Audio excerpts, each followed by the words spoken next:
మనం నడవడానికి కాళ్ళు ప్రధాన పాత్ర పోషిస్తాయి.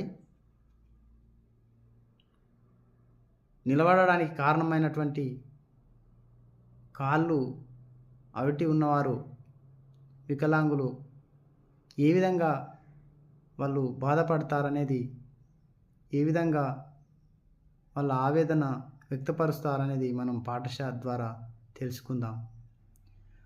ఓ ఆకాశమా, ఓ భూభాగమా, కాలు లేక నడవనైతి కాలభారమా, కాలు లేక నడవనైతి కాలభారమా. ఓ ఆకాశమా, ఓ భూభాగమా, కాలు లేక నడవనైతి కాలభారమా, కాలు లేక నడవనైతి కాలభారమా.